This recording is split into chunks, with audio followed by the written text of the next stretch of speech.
Magandang araw mga kababayan. Welcome back sa EdOxDC, ang channel na nagbibigay linaw sa mahalagang issue sa ating lipunan. Mabilis lang na paalala, bukas ang rehistrasyon ng COMELEC mula Agosto 1 hanggang Agosto 10 para sa eleksyon ng barangay at sangguniang kabataan sa 2025. This is presented to you by Education 4708. Just proceed to view the full content. Sa episode na ito, pag-uusapan natin ang isang napakahalagang anunsyo mula sa Commission on Elections o COMELEC.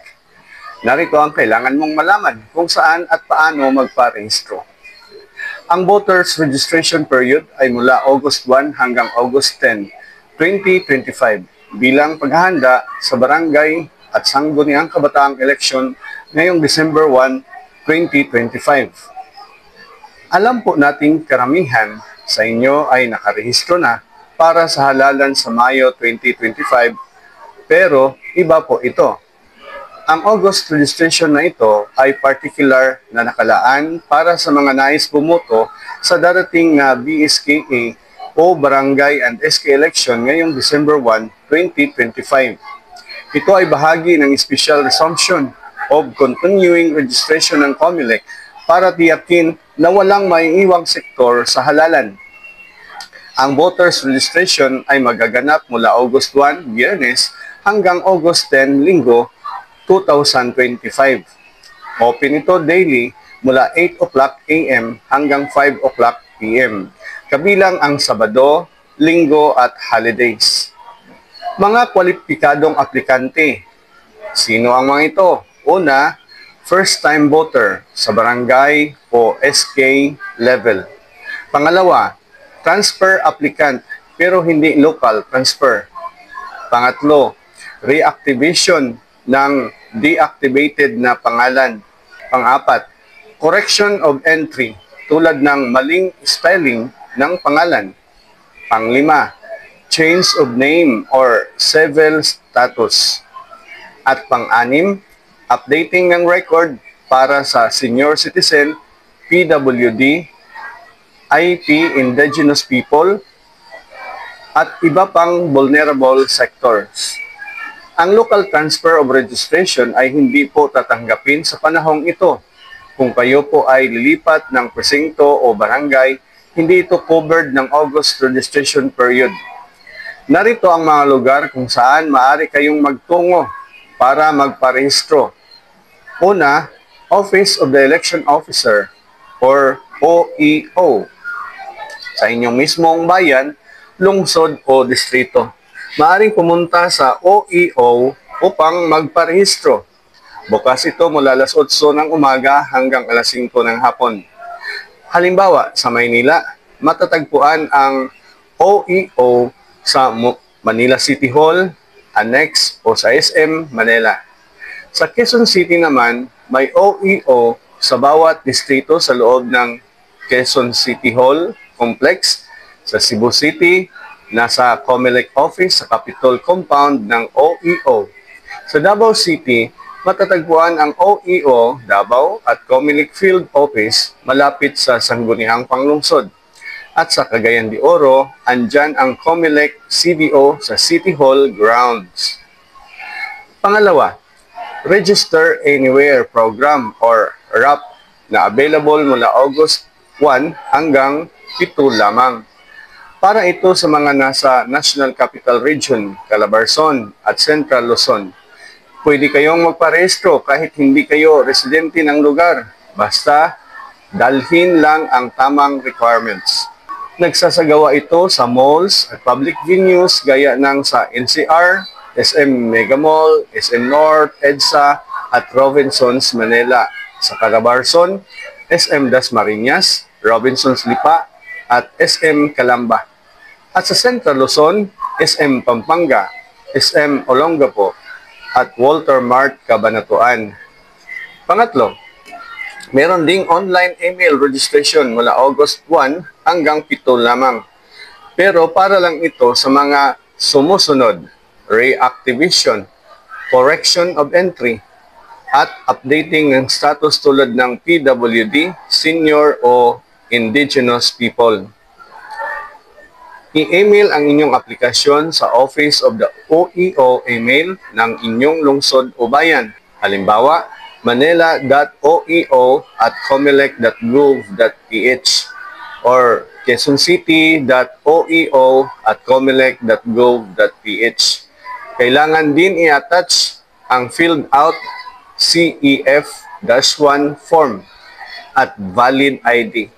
So, siguraduhin ninyong kompleto ang requirements bago magpadala ng email. Mga requirements na kailangan mong ihanda ay ang mga sumusunod. Isang valid government-issued ID tulad ng PhilSys o National ID, passport, driver's license, postal ID at iba pa. Kailangan mo rin ng isang kopya ng filled up CEF-1 form. Pero hindi mo ito pipirmahan hanggat hindi pa sa harap ng election officer. At kung mag-a-update ka ng records, kailangan mo ring magdala ng proof of eligibility gaya ng PWID, Senior ID at iba pa. Heto naman ang step-by-step process sa OEO. Una, pumunta sa OEO o sa RAP site. Pangalawa, mag-fill up ng registration form o magdala ng pre-filled CEF-1. Pangatlo, ipresenta ang valid ID mo. At pang-apat, magpa-capture ng biometrics, fingerprint, signature, at photo.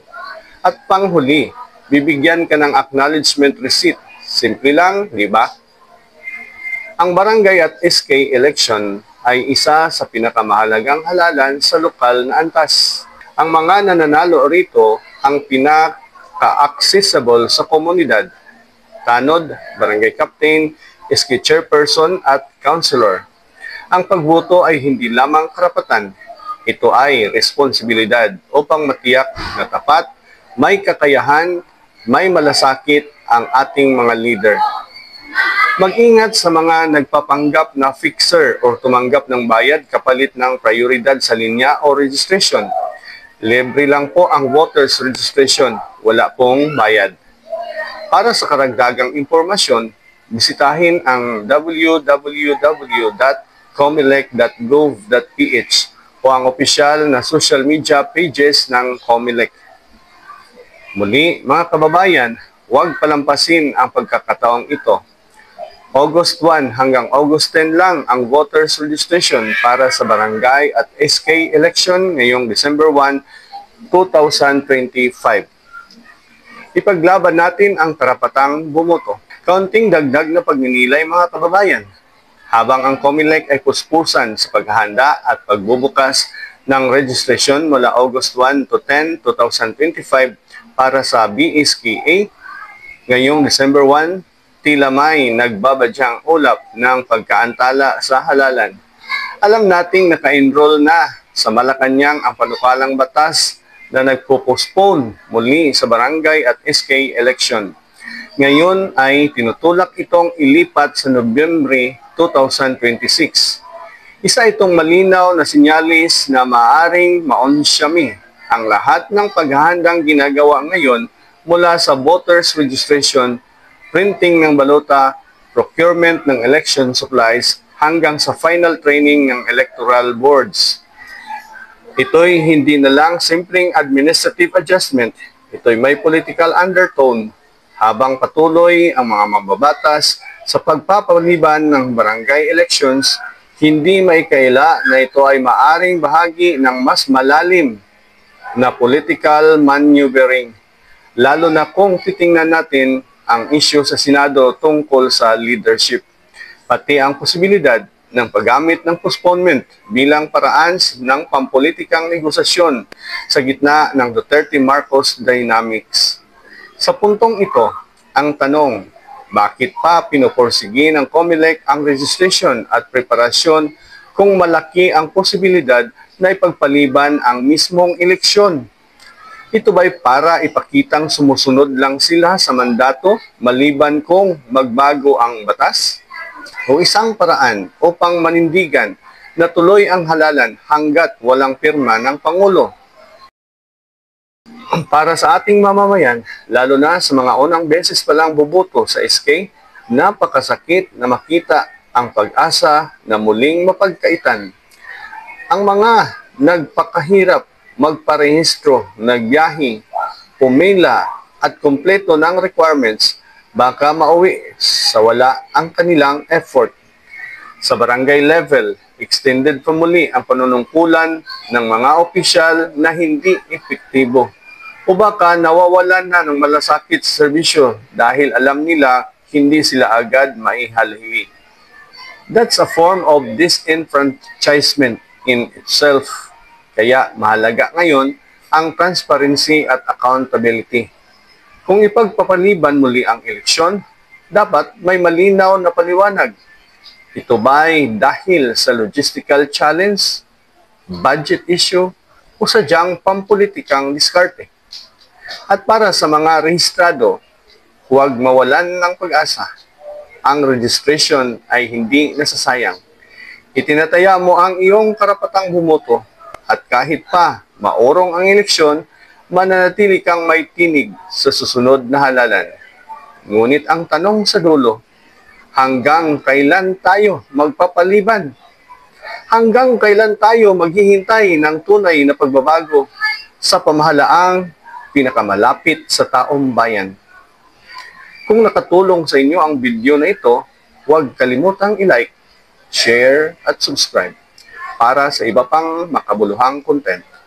Ito ang inyong lingkod, EdOx DC. Hanggang sa muli.